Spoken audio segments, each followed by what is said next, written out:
Bonjour, bonsoir à toutes et à tous et bienvenue dans cette première pause lecture. Aujourd'hui, je vais vous lire la première nouvelle du livre Les Contes de Biddle le Barde de J.K. Rowling qui a été choisi à l'unanimité lors d'un vote sur ma story Instagram. Les prochains numéros seront la lecture des autres nouvelles, mais le prochain livre sera désigné de la même façon. Je vous en tiendrai informé pour que vous puissiez faire entendre votre voix lorsque le vote sera ouvert. Ne traînant pas beaucoup plus longtemps dans cette introduction, je tenais simplement à rajouter que même si l'image va être plutôt loin de la haute définition, j'ai fait en sorte d'avoir le meilleur son possible. Ah, et je m'excuse par avance de tout possible bégaiement, même si je vais m'appliquer à lire le plus posément, tranquillement et intelligiblement possible. Ce format de vidéo est aussi un exercice d'orthophonie très ludique pour les gens aussi timides.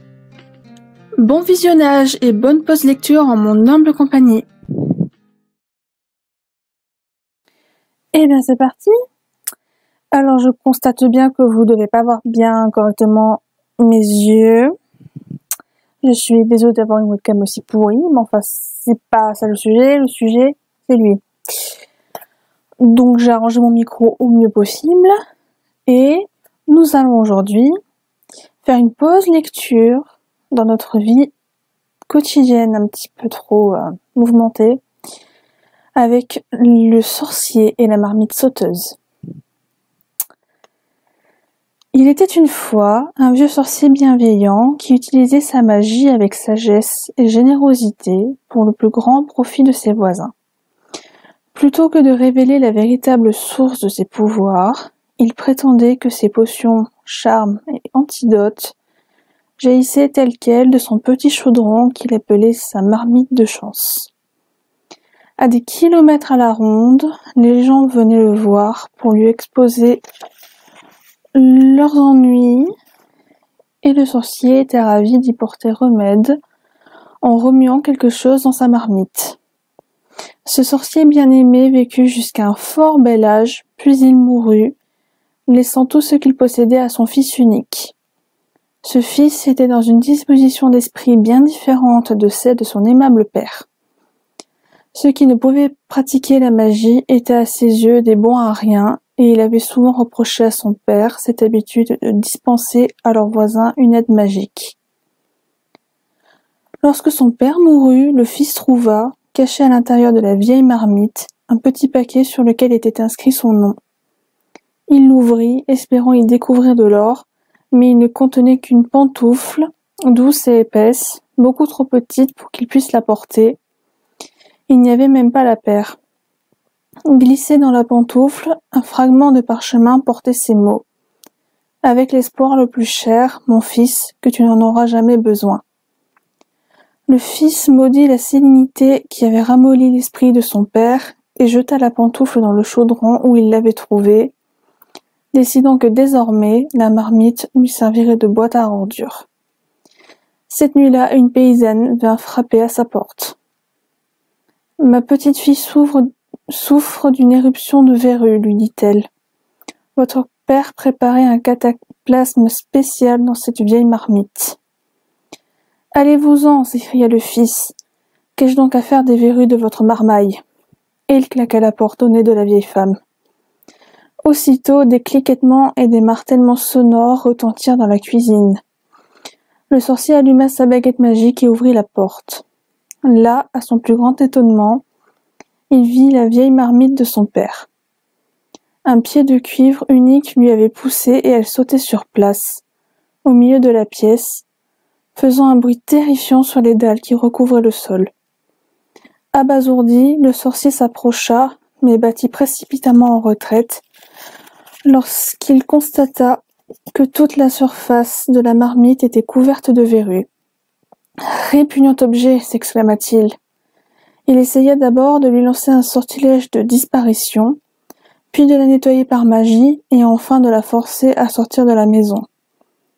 Mais aucun de ces sorts ne donna de résultat, et il fut incapable d'empêcher la marmite de sauter derrière lui quand il quitta la cuisine, puis de le suivre jusqu'à son lit, montant chaque marche de l'escalier de bois dans un cliquetement et un martèlement assourdissants.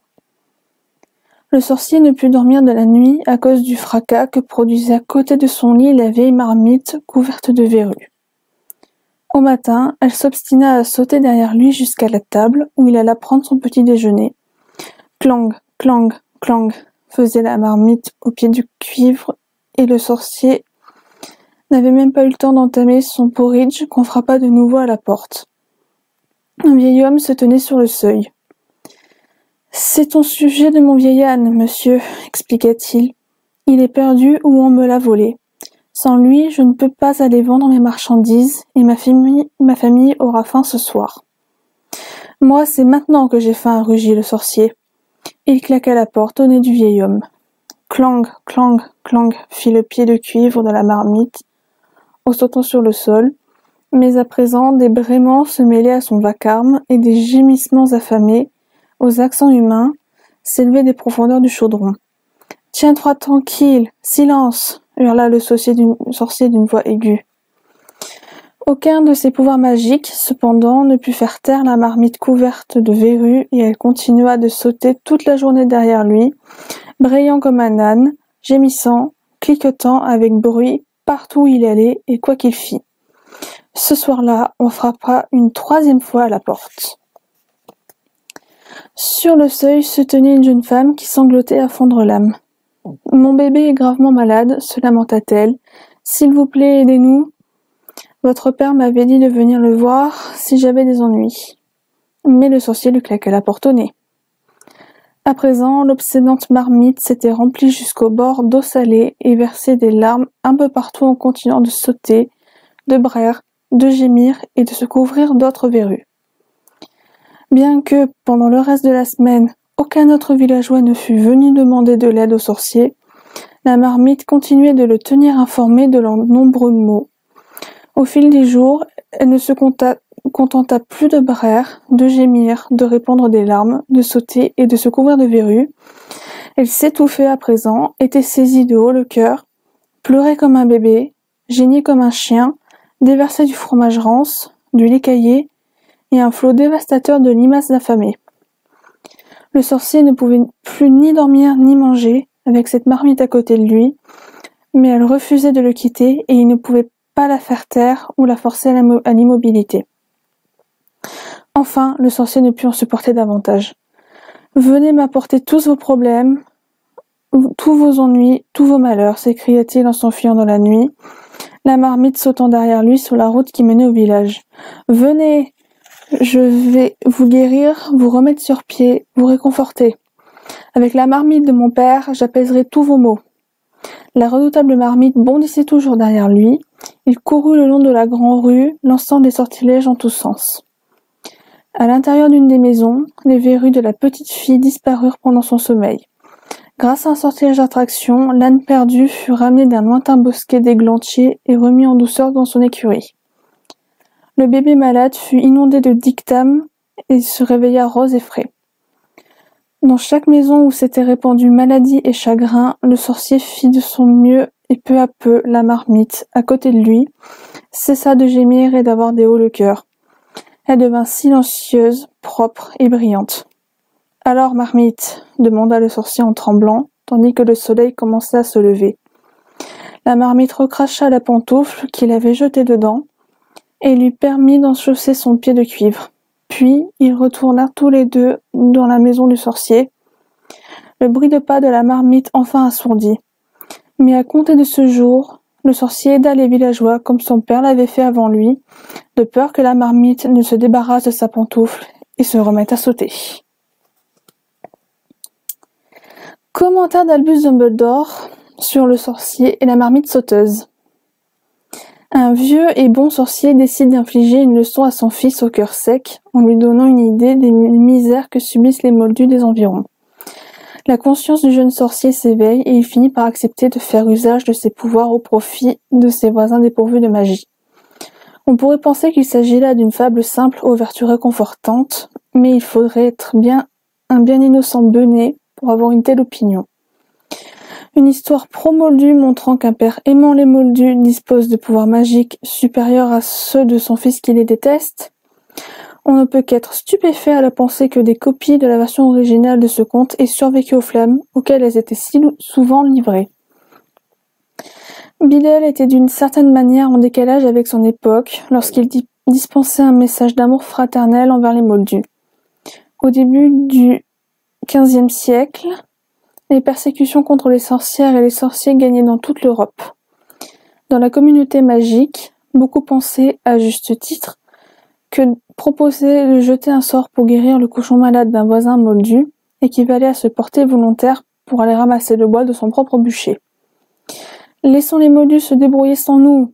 Tel était le cri des sorciers, tandis qu'ils s'éloignaient de plus en plus de leurs frères non magiques, le point culminant étant l'institution du Code international du secret magique en 1689, quand la communauté des sorciers décida volontairement de passer dans la clandestinité.